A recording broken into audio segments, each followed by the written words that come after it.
머리에서 하나님께 경배하니라. 아멘. 오늘 본문은 야곱의 죽음을 암시하면서 그의 유언을 기록하고 있습니다. 성경의 등장 인물들 가운데 성경에서 그들의 죽음을 기록하고 있는 장면들이 곳곳에 있는데요, 대개가 다 한 절 내외로 아주 짤막합니다. 그런데 이 야곱의 경우는 아주 예외적입니다. 그래서 창세기 47장, 오늘 이 47장 후반에서 시작된 야곱의 죽음에 대한 내용은요, 무려 창세기 마지막 장, 그러니까 50장까지 이어지고 있는 걸 볼 수가 있습니다. 야곱의 죽음에 대한 예고, 또 야곱의 유언, 그 다음에 야곱이 12아들들을 또 차례로 축복하잖아요.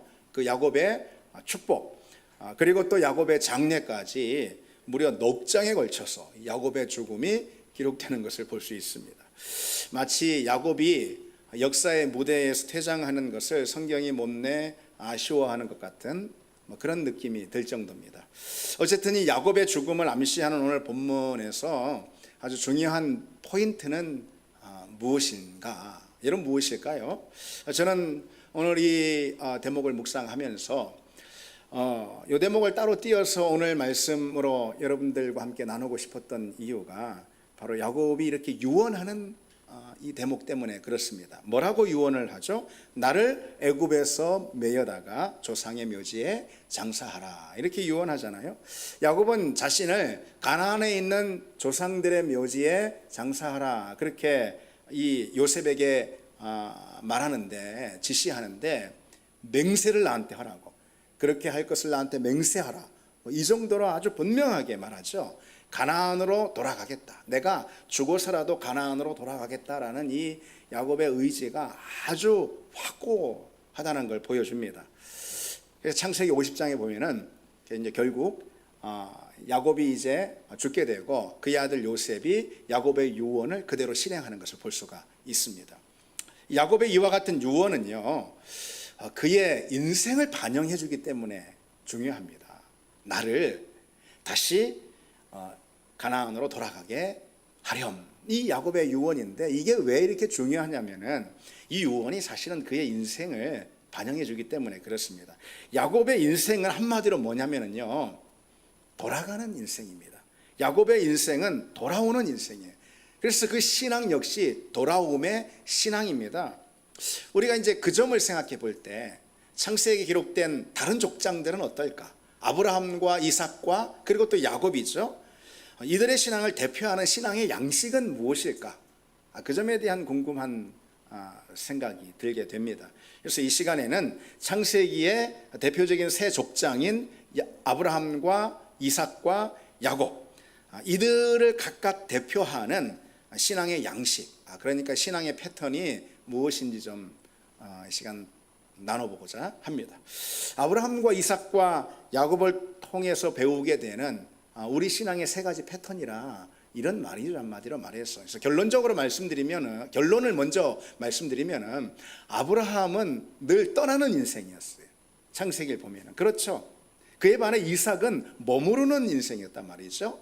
근데 오늘 이 야곱은 떠났던 그 자리로 다시 돌아오는 그런 인생이었습니다. 그래서 이들의 인생이 보여주는 그 신앙의 중요한 양식이 있다, 이 말이죠. 오늘 그 점에 대해서 좀 하나씩 점검해 볼 텐데요. 먼저 첫 번째로 아브라함에게서 배울 수 있는 신앙의 패턴은 바로 떠남의 신앙입니다. 떠남의 신앙. 하나님께서 아브라함에게 주신 가장 중요한 명령이 여러분 무엇입니까? 우리가 너무 잘 알듯이 창세기 12장에 하나님께서 아브라함을 향해서 뭐라고 말씀하시죠? 너는 너희의 고향과 친척과 아버지의 집을 떠나 내가 네게 지시할 땅으로 가라. 떠나가라. 이 명령이죠. 그날 이후부터 아브라함의 인생은 어떤 인생이 되죠? 떠나는 인생이 항상 되었습니다. 아브라함의 신앙은 늘 떠남의 도전을 받았습니다. 아브라함은 항상 현재의 것들을 버리고 약속의 자리, 그리고 은혜의 자리, 부르시는 그 자리를 향해서 항상 떠나는 그런 신앙이었어요.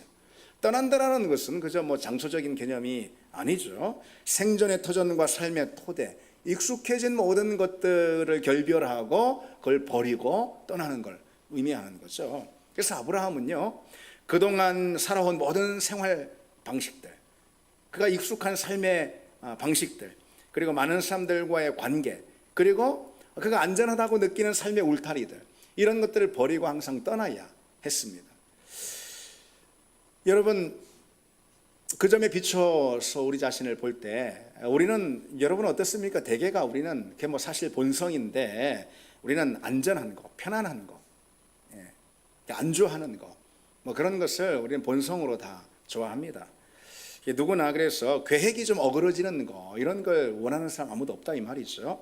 그래서 사람들은 보통 뭐 여러분들이 흔히 하는 말이 뭐 나는 뭐 루틴한 걸 좋아해, 뭐 그런 말들 흔히 하더라고요.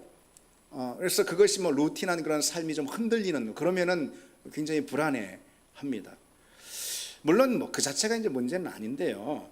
근데 그런 태도에 파고들 수 있는 영적인 문제가 분명히 있을 수 있다라는 것을 이 시간 좀 지적해 보고자 합니다. 그는 한마디로 말해서 타성해졌는 신앙이에요. 타성해졌는 신앙. 영적인 게으름과 태만으로 분명히 이어질 수가 있는 것이죠. 그리고 그런 태도만큼 우리 신앙을 위협하는 태도도 없습니다. 근데 이런 생각을 해봅니다. 이 점에서 가만 생각해 보면은요, 뭐 우리가 뭐 이렇게 타성해졌는 그런 때가 있나, 이렇게 뭐 자기 자신을 변호하는 사람이 있을 수가 있는데, 가만 생각하면은요, 흔히 우리가 좀 연약하니까, 사람이 다 연약하잖아, 뭐 이렇게 말하는 거 있잖아요. 흔히 우리가 연약함이라고 부르는 것의 이 실체는 사실은 게으름과 태만인 경우가 많을 수 있다는 거죠. 우리가 속고 있는 거예요. 실은 영적인 게으름이고 의지와 성실함을 버린 것이고 타성에 젖은 것인데, 우리는 종종 뭐 어쩔 수 없는 그런 연약함이다라고 이렇게 핑계를 대는 경우가 많죠. 그처럼 자신의 영적인 태만과 의지의 박약을 정직하게 인정하지 않고 그저 연약합니다, 뭐 바쁘다, 다 그렇지 않느냐, 이런 식으로 도루뭉실 이렇게 넘어가는 것은요, 자기 기만이고 불순종의 태도일 뿐입니다. 여러분, 우리는 믿음 생활을 온전히 감당하지 못하는 이유가 진실로 내가 흔히 변명하듯이 너무 바빠서 뭐 여러 가지 환경과 조건이 안 돼서 상황이 이렇잖아, 아니면은 우리가 다 연약해서 뭐 등등 있잖아요. 그런 것으로 인해서 우리 믿음 생활을 온전히 감당하지 못하는 건지, 아니면은 게으름과 영적 타성 때문에 그런 것인지 늘 스스로 물어야 할 것입니다. 그때 우리는 영적인 게으름과 또 영적 타성의 정체를 분명히 알아볼 수가 있고, 그에 대해서 우리는 싸울 준비를 갖출 수가 있는 것이죠. 여러분, 하나님은 다 아십니다. 그렇죠. 하나님은 중심을 보시기 때문에 하나님은 다 아신다, 이겁니다. 무엇보다 타성에 젖은 신앙만큼 위험에 빠진 신앙은 없다는 걸 알아야 합니다. 존 오토버그라는 미국의 유명한 목사님이 있는데요, 이렇게 경고를 하고 있어요. 신앙생활에서 가장 큰 위험은 영적 타성으로, 어느 면에서 그것은 영적 타락보다 더 위험하다라고 그렇게 아주 심각하게 경고를 합니다. 왜 그럴까요? 이것은 과장이 아니에요. 그런데 가만히 생각해 보면 왜 그런가? 타락은, 영적인 타락은요, 자기도 금방 알아요. 그거 못 느끼는 사람 아무도 없어요. 그래서 돌이킬 기회가 다 있다 이 말이죠. 그러나 이 타성이라는 것은 자기도 모르게 서서히 젖어드는 거란 말이죠. 알아차릴 수 없게 점차 조금씩 변질되는 그런 영적인 상태이기 때문에 그게 그렇게 뭐 크게 문제가 될 게 없다라고 또 자기가 여기게 되는 겁니다. 우리가 믿음에서 실족해버리고 타락했다면은 영적인 알람이 자기 자신에게 막 전동처럼 막 울릴 것입니다. 그러나 살며시 들어와서 조금씩 진행되는 영적 타성이라는 것은 알람이 잘 울리지 않아요. 때로 알람이 울려도 모기 소리만 하고, 그리고 그걸 듣는다 해도 그게 뭐 그렇게 큰 문제인가 스스로 자기 자신을 변명하는 때가 많이 있습니다. 그러니까 영적 타성이라는 것은 우리 믿음을 서서히 침륜에 빠지게 하고 결국은 시들어 죽게 하는 가장 큰 원인이 될 수 있습니다. 여러분 중에, 그러면 안 되겠지만 여러분 중에 혹 타락하는 사람은 많지 않을 거예요. 믿음에서 완전히 넘어져서. 그러나 타성에 젖는 사람은 생각보다 꽤 있을 수가 있습니다. 그래서 우리가 정작 경계해야 될 것은 믿음의 실족이나 영적 타락보다는 영적인 타성에 젖는 겁니다. 그래서 마귀의 활동도 꼭 그렇습니다. 우리 신앙이 타성에 젖게 해요. 타락에 빠지게 하는 것보다도. 그렇게 함으로써 우리 신앙을 점차 길들이는 것이죠. 여러분이 끔찍하고 무서운 일입니다. 그렇게 타성에 젖는 신앙의 특징이 뭔가? 그거는요, 어떤 영적인 긴장도, 열정도, 사모함도 사라지는 거예요. 자, 보세요, 여러분. 이렇게 말씀드리니까, 아, 그래. 이런 생각이 들죠? 이런 생각이 들죠? 그 큰 문제 안 삼단 말이죠. 아, 그럴 수도 있지. 그렇게 생각이 든단 말이죠. 그게 영적 타성의 가장 큰 문제고, 그게 바로 우리 믿음을 가장 크게 위험에 빠뜨리는 이유가 됩니다. 영적 타성의 특징, 말씀드린 대로 우리 믿음의 어떤 긴장도 열정도 사모함도 사라지는 거예요. 그래서 예배도 기도도 찬양도 모든 것이 다 그냥 익숙하고, 그러니까 거기서 그 예배나 기도나 그 자리에서, 익숙한 그 자리에서 뭔가 내 신앙을 새롭게 하는 그런 기회가 열리지 않는단 말이에요. 그러니까 믿음이 자랄 수가 없고, 오히려 계속해서 내 믿음은 뒷걸음질치게 되는 겁니다. 영적 타성이 우리를 위협하는 이유가 거기에 있어요. 여러분, 주님께서 먼저 된 자로 나중되고 나중된 자로 먼저 될 자가 많으니라 말씀하셨잖아요. 우리는 과연 어디에 속하고 싶습니까? 물어서 뭐 하겠습니까? 나중된 자였다 먼저 되고 싶죠? 그러나 먼저 된 자였는데 나중될 자가 많다, 이 말씀이죠. 이 말씀은 영적 타성을 지적하신 말씀이에요. 타성에 빠져서 늘 제자리 걸음을 하고 있으니까 어떻게 되는 거죠? 결국은 뒷자리를 차지하게 되는 거예요. 왜? 다들 내 앞으로 그 신앙이 전진하거든요. 10년 전이나 지금이나 내 신앙이 여전히 똑같다면은 오히려 우리는 뒷걸음질 친 꼴이 되는 거 아니겠습니까? 여러분 어떻습니까? 우리가 타성에 젖어서 영적으로 게으르고 태만에 빠질 때, 그런 때가 우리에게 종종 있지 않나? 지금 그렇지 않나? 전혀 변화에 적응하지 못하고 그저 낡은 신앙의 모습들 그대로, 그게 뭐 그냥 괜찮은 양 그렇게 착각하면서 사는 경우가 있습니다. 그런 신앙은 결코 성장하지 못합니다. 결코 하나님께서 우리에게 늘 주시고자 하시는 새롭고도 낯선 신앙의 신비, 그 선물을 우리는 경험하지 못합니다. 그래서 늘 그 자리고, 신앙이 재미없어지고, 신앙이 자기가 생각하는 여러 좋은 것들보다 못한 것이 됩니다. 사실 하나님을 만나는 신앙은 그런 게 아닌데도 말이죠, 어떤 신앙의 자리에서 영적인 열매도 거두지 못하게 됩니다. 이 말씀을 묵상하면서 아무래도 제가 말씀을 전하면서 제 자신에게 가장 먼저 적용할 수밖에 없는 거 아니겠어요? 제 자신을 봐도 내 신앙의 가장 큰 문제, 최근에 가장 큰 문제가 무엇일까? 그것은 사실 주저없이 내가 영적 타성에 젖어 있는 거 아닌가라는 답이 나올 수밖에 없겠더라고요. 내가 타성에 젖었고, 목회도 그저 하던 대로 그대로 관성과 습관을 가지고 하고 있는 건 아닌가. 그러면서 또 핑계댈 건 많고 자기 변명은 얼마든지 있을 수 있죠. 지금 상황이 이렇잖아, 시대가 또 이렇고, 그리고 나도 지금까지 또 할 만큼도 다 했고 또 애쓴 것도 있잖아, 뭐 그러면서 말이죠. 또 지친 것도 있고, 뭐 그러면서 말이죠. 여러분, 왜 매너리즘에 빠진다라는 말들 하잖아요. 그런 경우가 우리에게 종종 있습니다. 여러분, 그 순간 우리에게 필요한 게 있어요. 바로 떠남의 신앙입니다. 떠남의 신앙.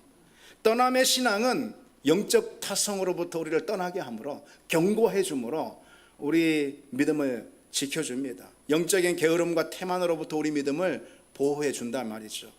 그래서 우리는 늘 지금 이 자리, 지금의 수준, 지금의 이 정체된 모습에서 새로운 부르심을 향해 떠날 준비를 하고 있어야 합니다. 그게 떠남의 신앙입니다.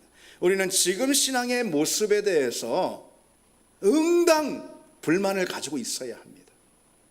거룩한 불만을 가져야 합니다. 지금 내 모습이 뭐 크게 잘못된 게 없다 하더라도 여기 내가 정주해 있으면 안 되지, 여기 멈춰 있으면 안 되지, 그에 대한 어떤 거룩한 불만족이 우리에게 있어야 한단 말이죠. 그래야 우리 신앙이 채찍질이 되고 우리 신앙이 앞으로 나아갈 수가 있습니다. 여러분, 멈춰 있는 그 신앙은 그냥 멈춰 있는 것이 아니고 넘어질 수밖에 없습니다. 왜? 자전거 타는 원리 말하듯이 말이죠. 자전거가 멈추면 멈추는 게 아니고 넘어지는 거잖아요. 우리는 그 자리에 그저 멈춰 있고 그에 대한 어떤 거룩한 불만도 없을 때 결국은 넘어지는 신앙이 되고 맙니다. 그래서 우리는 늘 나아가는 신앙이 되려면, 떠남의 신앙이 되려면은 우리는 늘 변화를 맞을 준비를 해야 한다는 점을 기억해야 합니다. 변화가 오면은 굉장히 낯설어하고 꺼려하고 거부하고 그러지 말아야 합니다. 변화에 우리가 금방 적응하고 또 변화를 받아들이는 그런 신앙이 될 때 우리는 떠남의 신앙을 가질 수가 있습니다. 주님께서 새 포도주는 새 부대에 담아야 한다고 말씀하셨잖아요. 기존의 낡은 우리 사고, 낡은 습관, 그게 뭐 나쁘다는 게 아니에요. 그게 잘못되었다는 게 아니에요. 그러나 기존에 갖고 있는 낡은 사고 그 자체로 그것은 문제가 있는 겁니다. 낡은 습관들, 낡은 태도들, 신앙생활의 낡은 방식들, 어제는 유효했지만 오늘은 통하지 않는 그런 우리 신앙의 낡은 습관들, 그걸 우리는 버려야 합니다. 심지어 그것이 지금까지 좋은 신앙에 영향을 미친 거라 하더라도, 그렇다 하더라도 우리는 과감하게 깨뜨리고 벗어날 것은 벗어나고 변화를 도모해야 합니다. 우리 신앙의 자리에서도, 우리 교회에서도 마찬가지입니다. 특히 지금과 같은 코로나 시대에 언급하지 않을 수가 없습니다. 우리는 변화에 엄청난 도전을 받고 있죠. 그렇잖아요. 어제 거 붙들고 있을 수가 없어요. 그것이 어제 우리에게 유효한 어떤 신앙의 태도들이었다 하더라도 그럴 수 없단 말이죠. 환경이 달라졌어요. 예전과 같지 않습니다. 예배도 교회 생활도 우리 그리스도인들이 사회에 나가서 사는 것만 해도 전혀 달라요. 예전에 그 낡은 태도에서 떠나지 않으면 우리 믿음이 더 이상 생존할 수가 없다, 이런 말이죠. 그래서 여러분, 환경이 엄청난 격변을 겪고 있는데 우리 신앙의 태도가 여전하다면은 그것은 타성에 젖어 있는 것입니다. 그건 영적으로 내가 죽을 수 있는 것이 시간 문제에 달려있다, 이런 뜻입니다. 그런 옛 태도, 영적인 타성과 게으름, 그래서 현재의 자리에 만족하고 안주하는 그런 안이한 생각에서 우리는 떠나야 합니다. 단호히 떠나야 합니다. 떠나는 것이, 그건 변화가 우리에게 주어지는 자리이기 때문에 떠나는 것이 불편해요. 떠나는 것이 불안해요. 떠나는 것이 늘 두려워요. 그러나 내 신앙의 자리, 늘 낡아 있는 그 자리로부터 우리는 떠나서 떠남의 신앙을 갖고, 이 떠남의 신앙이 우리에게 오늘 가장 요청이 된다, 이 사실을 기억하고 여러분의 신앙 점검할 수 있는 그런 여러분 되길 바랍니다. 이제 신앙의 두 번째 패턴이 무엇이냐? 신앙의 두 번째 양식은 이삭에게서 배울 수 있는데 그것은 머무름의 신앙입니다. 머무름의 신앙. 하나님께서 아브라함에게는 늘 떠나라, 너 있는 그 자리를 떠나라라고 도전하시는데 반해서 이삭에게는 너 있는 그 자리를 지켜라, 거기 머물러라, 이렇게 말씀하신다, 이 말이죠. 그래서 우리 신앙 안에서 요구되는 또 다른 측면의 어떤 신앙의 양식, 이것은 머무름의 신앙이다라는 것을 또 배울 수가 있습니다. 이삭의 인생에서 볼 수 있는 특징은 머무름이에요. 그 인생 자체가. 그래서 그것은 성경이 기록하고 있는 창세기 족장들의 이동 경로를 통해서도 우리가 쉽게 확인해 볼 수가 있거든요. 예를 들어서 이삭의 동선이 가장 단조롭고 가장 짧아요. 아브라함 같은 경우는요, 그보다 훨씬 복잡하죠.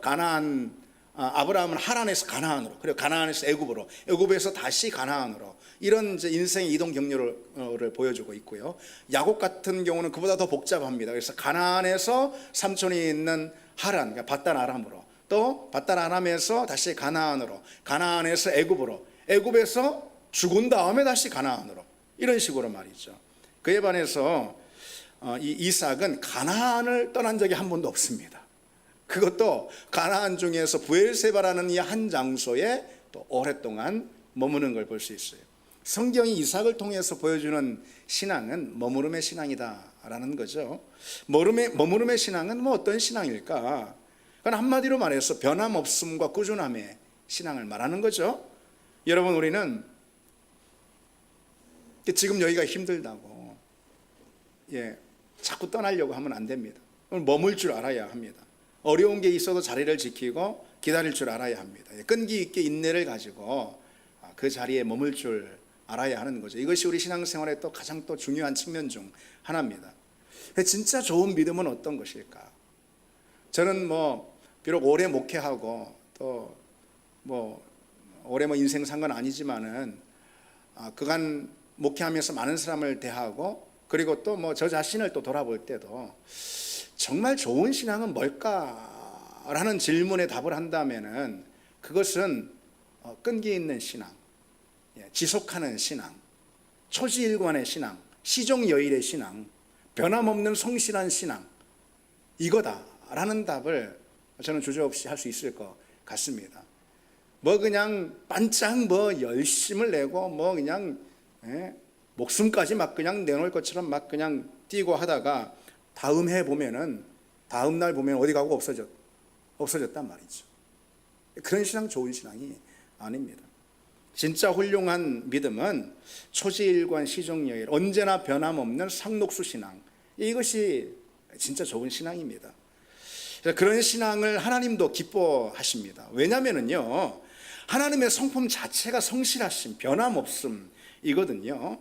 하나님은 변함이 없으시고 처음과 끝이 항상 같으신 분이에요. 그런 성품을 가지신 분이기 때문에 하나님은 우리의 믿음이 변함없는 믿음, 성실한 믿음이 될 때 기뻐하시고 그 믿음을 귀하게 보신다라는 거죠. 그리고 그런 믿음을 사용하십니다.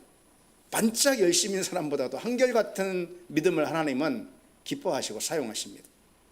그건 여러분 사실 우리도 마찬가지 아닙니까? 우리 인생에서 우리도 마찬가지 아닐까요?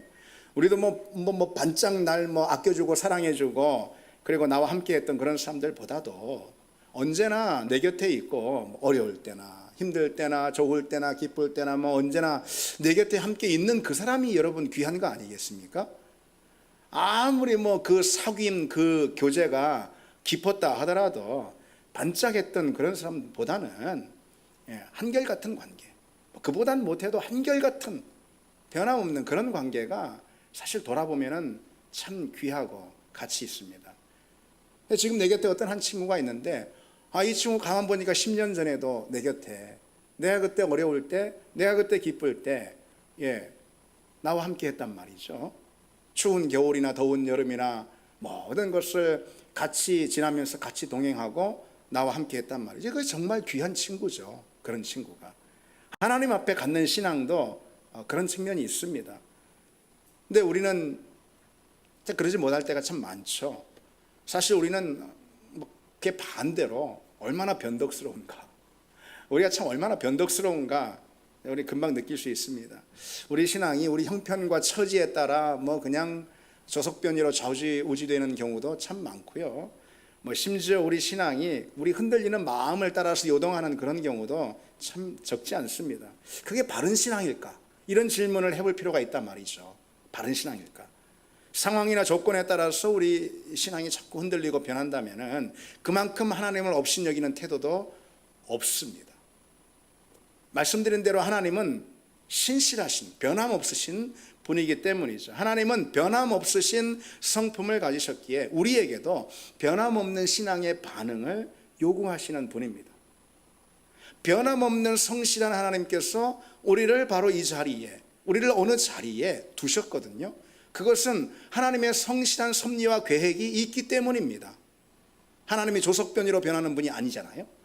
하나님의 성실하고 신실한 섭리와 계획이 있기 때문이라 이 말이죠. 그래서 우리 역시 그 하나님에 대한 우리 신앙의 반응으로 변함없음, 이것이 하나님의 부르심에 대한 가장 중요한 책임적 응답일 수가 있습니다.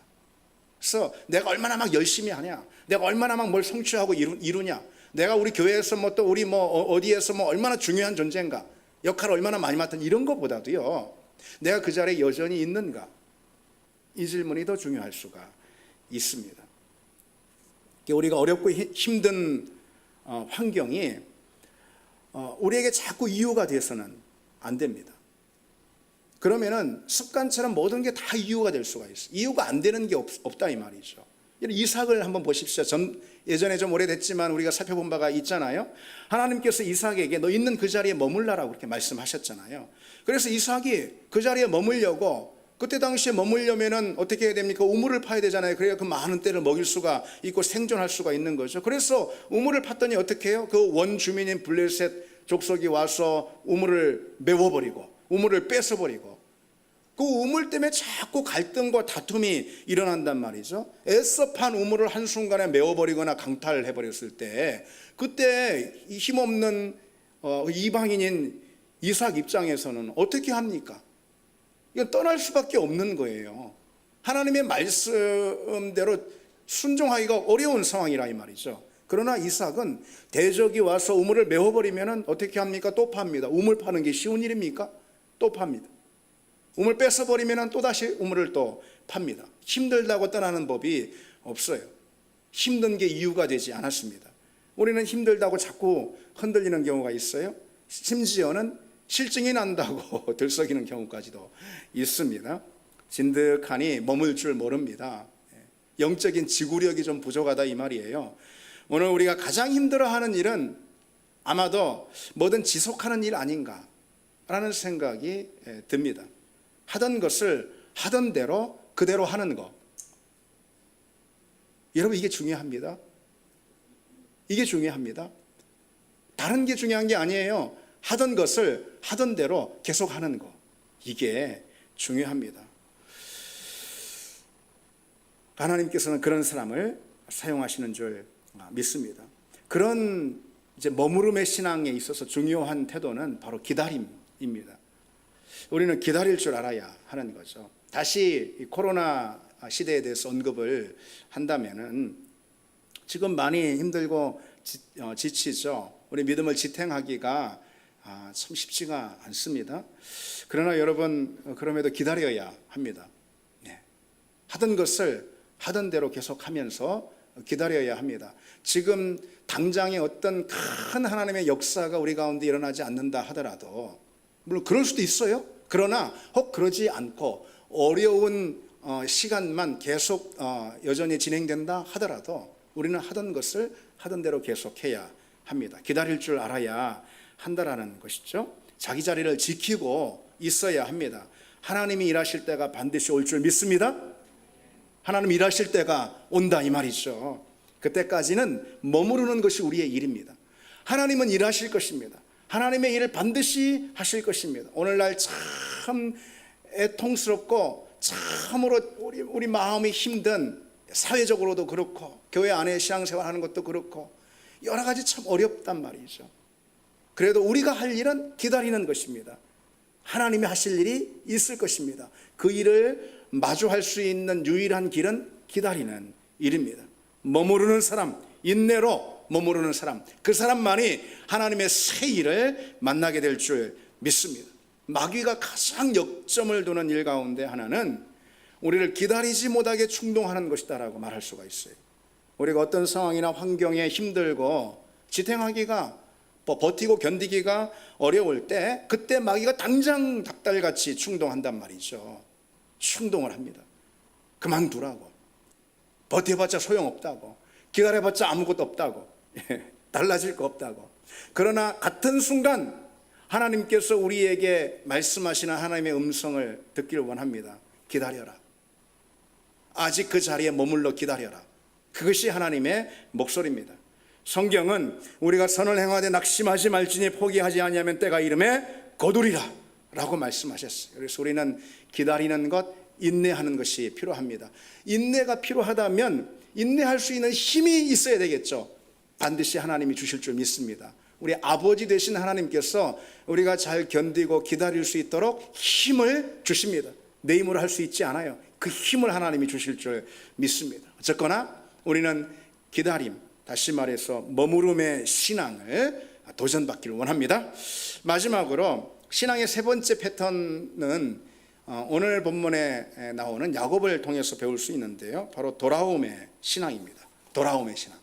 오늘 야곱은 요셉에게 맹세하도록 하면서 요셉에게 명령을 하죠. 너는 내가 죽으면 이 애굽이 아닌 가나안에 나를 매장하라, 이렇게요.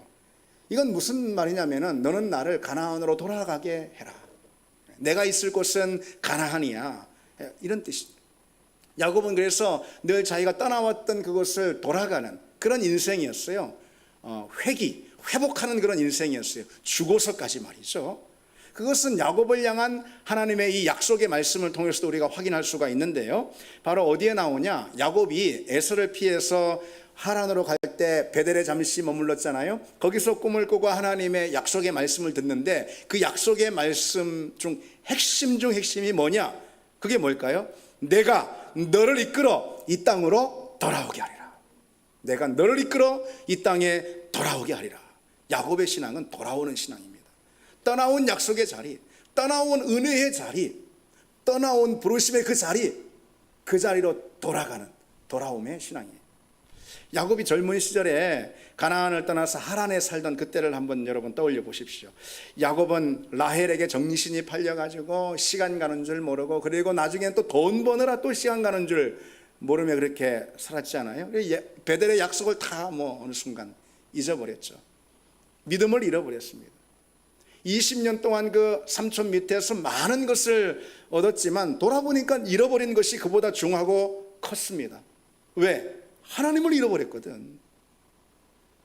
아내도 얻고 자식도 얻고 부도 쌓고 많은 것을 얻었는데 그거는 사실 너무 큰 걸 희생한 대가였습니다. 신앙을 포기한 대가였어요. 그런 야곱에게 하나님께서 또다시 나타나셔서 뭐라고 말씀하시죠? 베델로 돌아오라. 베델로 돌아오라. 여러분, 우리가 넘어질 때가 있습니다. 하나님으로부터 멀리 떠날 때가 있고 방황할 때도 다 우리에게 있습니다. 마치 야곱처럼 말이죠. 그러나 우리 그 순간 기억해야 되는 거죠. 돌아옴의 신앙이라는 것을. 우리는 돌아와야 한다. 우리는 이전에 그 뜨거웠던 신앙을 다시 찾아야 하는 거죠. 이전의 열심, 이전의 열정, 처음 사랑 여러분 다 있었죠? 우리는 그것을 찾아 다시 돌아가야 합니다. 이전에 충만했던 은혜를 다시 회복해야 하는 거죠. 이전에 우리가 누렸던 그 부흥을 다시 꿈꿔야 합니다. 우리 신앙의 중요한 양식 중 하나는 바로 돌아옴이기 때문에 그래요. 돌아옴의 신앙. 돌아옴의 신앙은 다른 말로 회복의 신앙이라 이렇게 말할 수가 있어요. 그런데 이 회복의 신앙이라는 것은 언제 가능하냐? 이거는 정확한 자기 인식이 있을 때 이 회복의 신앙, 돌아옴의 신앙이 일어날 수가 있어요. 정확한 자기 인식, 쉽게 표현해서 주제 파악을 해야 합니다. 그 순간 내가 하나님으로부터 멀어졌다. 내 신앙이 완전 변질된 거 아닌가? 내게 지금 문제가 있다. 이렇게 해서 내가 주님의 자녀라 할 수 있을까? 내가 주님을 멀리 했더니 내 영적인 자리 가운데 완전한 침륜이 임했고 정말 내 영혼이 비참해졌다. 이런 자기 인식 말이죠. 이런 영적 인식. 이것이 있을 때 우리는 돌아옴의 신앙에 반응할 수가 있습니다. 이 찬양이 갑자기 떠오르더라고요. 말씀을 준비하면서. 왜 여러분 찬송가에서 멀리 갔더니라는 건 찬송이 있어요. 아십니까? 멀리 갔더니 처량하고 고나며 슬프고도 외로워 정처없이 다니니 예수 내 주여 지금 내게 오셔서 떠나가지 마시고 길이 함께 하소서. 이런 찬양이에요. 이 찬양이 여러분 우리에게 늘 순간순간 자기 인식을 하게 하는 신앙 고백의 찬양이 돼야지 합니다. 이런 자기 인식이 있을 때 영적인 인식이죠. 이게 있을 때 회복도 가능하기 때문입니다. 에베소 교회는, 신약의 에베소 교회는 그런 영적 상태에 대한 자기 인식이 아마 없었던 것 같아요. 그렇게 경고하는데도 없었던 것 같아요. 그래서 하나님께서 천둥같이 그들에게 이렇게 경고하십니다. 내가 어디서 떨어졌는지를 생각하고 회개하여 처음 사랑을, 처음 행위를 가지라. 그렇게 내가 어디서 떨어졌는지를 생각해라. 좀 생각 좀 해봐라. 지금 내 꼴이 어떻게 됐는지 좀 봐라. 이렇게 천둥 같은 경고를 듣는 걸 볼 수가 있어요. 그 믿음이 얼마나 추락했는지, 영적으로 얼마나 침체해 있는지 전혀 알지 못하고 그에 관심을 두지 않는 사람이 있습니다. 여러분, 왜 그럴까요? 우리가 우리 내면을 잘 들여다보지 않아서 그럴까? 아니면 우리 신앙생활의 어떤 외적인 면들, 환경들을 우리가 분별하지 못해서 그럴까? 그런 건 아닙니다. 그게 중요한 것보다도 정말 중요한 것은, 그러니까 내가 영적으로 자기 인식을 하려면은요, 자기 내면을 들여다본다고 되는 건 아니에요. 그러면은 핑계와 변명만 더 많을 수 있어요. 나 그래도 이 정도면 잘하고 있는 거 아닌가? 이 정도면 그래도 내가 할 만큼 하지. 그런 식으로 말이죠. 우리는 다 그렇게 해요. 사실 우리가 다 그래요. 인간이 다 그렇다 이 말이죠. 그래서 자기 변명거리만 찾습니다. 자기 내면을 봐서는 안 된다 이 말입니다. 그러면 자기 인식, 영적인 정확한 자기 인식을 하려면 무엇이 필요할까요? 그것은요, 십자가를 진정으로 바라보는, 십자가를 대면하고 십자가와 부딪히는, 십자가와 만나는 역사가 있어야 합니다. 그때 우리는 진정 자기 내면과 정확하게 대면하게 됩니다. 자기 영적 상태가 어느 정도인지 분명하게 분별할 수가 있다 이 말이죠. 십자가를 진정으로 바라볼 때 내 영적 상태가 비로소 눈에 들어오는 거예요. 십자가를 진정으로 바라볼 때 내 신앙의 현 주소가 파악이 됩니다. 주님이 나를 사랑하사 하나님의 아들이 나를 위해서 십자가에 그 몸을 찢기시고 그 물과 피를 다 흘리시고 나를 위해 희생하셨는데, 우리가 바라봐야 할 신앙의 기준이, 표준이 그거란 말이죠. 하나님의 아들이 나를 위해 희생하셨는데, 그게 십자가를 대면할 때 우리 가운데 다가오는 충격이 아니겠습니까? 그때 내 신앙은 뭔가? 내 영적인 상태가 이게 뭔가? 나는 어디에 있는가? 난 과연 하나님의 자녀인가? 우리는 그것을 분명하게 깨달을 수가 있습니다. 이렇게 신앙생활 했어야 되겠는가? 이런 거 말이죠. 십자가를 바라볼 때 내 신앙의 결핍과 영적 침체가 보이고 그로 인한 비참함이 절절히 느껴지기 시작하는 겁니다. 우리가 그러지 않는 것은 우리 신앙이 제대로 서 있어서라기보다는, 분명 그렇기보다는 우리가 십자가 앞에 진정으로 무릎 꿇지 않고 십자가를 우리 가슴에 부딪히지 못하고 있기 때문에 그렇습니다. 십자가를 바라볼 때 주님이 날 위해 죽으셨는데, 하나님의 아들이 우주 만물을 창조하신 날 버려도, 세상을 버려도 그 누구 하나 뭘 할 사람 없잖아요. 그 하나님이 날 위해서 물과 피를 흘리시고 살을 찢기시고 나를 건지시기 위해서 그 몸을 던지셨는데, 그런데 내 신앙을 볼 때 내가 얼마나 그 앞에 이기적인 존재인가, 얼마나 나만 아는 존재인가, 얼마나 그로 인해 주님 마음을 아프게 해드리고 지금 내가 주님과 얼마나 상관없이 살고 있는가. 우리는 십자가를 볼 때 비로소 우리 신앙의 현 주소를 깨닫게 됩니다. 그리고 그 순간 우리에게 주어지는 선물이 회개입니다. 여러분, 회개가 그냥 되는 게 아니에요. 자기 잘못을 느끼고 하는 게 회개가 아닙니다. 여러분, 기독교의 회개는 그런 게 아니에요. 세상 사람들이 갖는 회개가 그런 거지. 내가 잘못한 거 보고, 내가 도둑질한 거 보고, 내가 거짓말한 거 보고, 내가 누구 상처 준 거 보고, 그때 날 보고 내가 회개하는 거란 말이죠. 그게 세상의 회개입니다. 그것도 필요하겠죠. 그러나 신앙인의 진정한 회개는 십자가를 볼 때 일어나는 것입니다. 그때 우리가 얼마나 비참한 존재인지, 우리가 주님과 상관없는 삶을 살 때 우리는 어떤 존재인지 절절히 느끼게 됩니다. 그게 회개의 선물입니다. 회개가 일어나야 지금 말씀드리고 있는 이 주제인 바로 회복의 신앙, 돌아옴의 신앙도 가능해지는 거죠. 여러분이 잘못한 것이 문제가 아니라 회개하지 않는 것이 문제입니다. 우리 신앙은 우리가 얼마나 큰 죄에 빠졌는지 보다도 회개하지 않을 때 훨씬 더 심각한 상태임을 알아야 합니다. 어떤 죄든 회개하면 하나님의 책망을 우리가 받습니다. 하나님의 자녀로서 마땅한 징계를 우리가 받습니다. 그러나 다시 살 길을 얻을 수가 있습니다. 다시 살 길도 그 회개를 통해서 일어납니다. 그런데 회개하지 않는 신앙은 답이 없습니다. 칼 힐터라는 한 신학자는 회개에 대해서 이렇게 우리에게 가르쳐 줍니다. 하나님은 어떤 회개라도 틀림없이 받아주신다. 그 회개가 아무리 되곱친 누범의 결과일지라도 진실로 하나님은 그에게 매달리는 자는 누구도 거절하지 않으신다. 하나님은 우주보다 더 큰 지우개를 갖고 계신다. 그렇습니다. 잘못한 것이 문제가 아니라 뉘우치고 돌아오지 않는 것이 문제이죠. 호세아는 하나님 앞에 범죄한 이스라엘 백성들, 그로 인해서 심한 책망과 징계를 받고 있는 이스라엘 백성들을 향해서 이렇게 외치고 있습니다.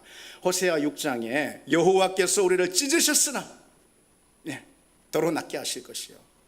여기서 이 찢다라는 것은요, 마치 사자나 곰이 사람을 잡아서 그 살을 찢는 것을 의미합니다. 여러분 생각해 보십시오. 사자나 곰이 우리를 찢으면은 여러분 뭐 그 살이 남겠습니까? 그 뼈가 어디 남겠습니까? 다 부서져서 살가망이 없습니다.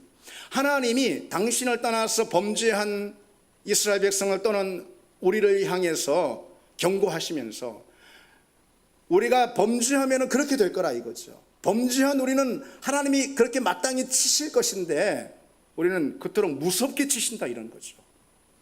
그런데 여러분, 그 다음에 곧바로 호세아는 이렇게 외치고 있어요. 여호와께서 이틀 후에 우리를 살리시며 셋째 날에 우리를 일으키시리니 우리가 그의 앞에 살리라. 그럽니다. 사자나 곰에게 찢긴 사람이 다시 회복되어 이틀 후에 살고 3일 후에 말짱이 돌아다닌다 이 말이죠. 이게 무슨 말입니까? 우리가 회개하면 하나님이 우리를 치셨지만 우리가 회개하면 하나님이 주시는 회복의 속도는 그처럼 놀랍다 이런 거죠. 하나님은 그만큼 빨리 우리를 용서하시고 곧바로 징계를 푸십니다. 그리고 죄로 인한 모든 악한 결과로부터 우리를 회복하시고 치유하십니다. 이게 바로 회개의 능력이죠.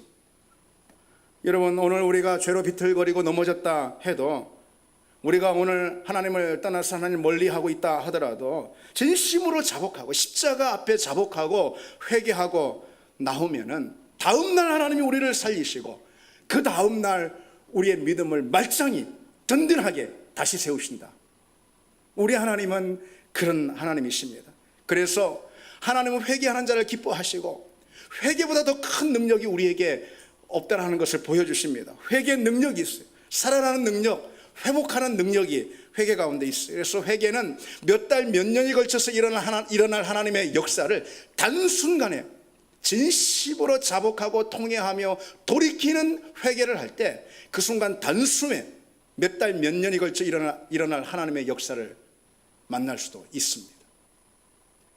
그런 회개의 은혜가 우리 가운데 있기를 원합니다. 여러분, 진심으로 회개하고 하나님이 기다리시고 부르시는 그 자리로 돌아오는 그런 돌아옴의 신앙, 돌아옴의 신앙이 우리의 삶의 자리에 오늘도 도전이 되고 있음을 기억하시길 바랍니다. 이제 말씀을 맺겠습니다. 아브라함의 신앙은 떠남의 신앙이라 그랬습니다. 이것이 우리에게 주어지길 원합니다. 그리고 또 이삭의 신앙은 또 반면에 머무름의 신앙입니다. 역시 이 머무름의 신앙이 우리에게 도전이 되기를 원하고, 야곱의 신앙은 돌아옴의 신앙, 우리가 떠났던 그 자리로 다시 돌아오는 회개의 회복의 신앙입니다. 여러분, 그래서 낡은 태도와 타성에 젖은 그 신앙으로부터 우리가 당장 떠나는 은혜가 있기를 원합니다. 힘들고 또 어려워도 주님께서 머물라 하시는 그 자리에 머무는, 그래서 은혜를 기다리는 우리가 되기를 원합니다. 그리고 우리 자신의 영적 상태를 십자가 앞에 우리가 진단해보고 처음 신앙의 자리로 다시 돌아오는 회복의 은혜가 있기를 원합니다. 우리 같이 이 찬양 드리겠습니다.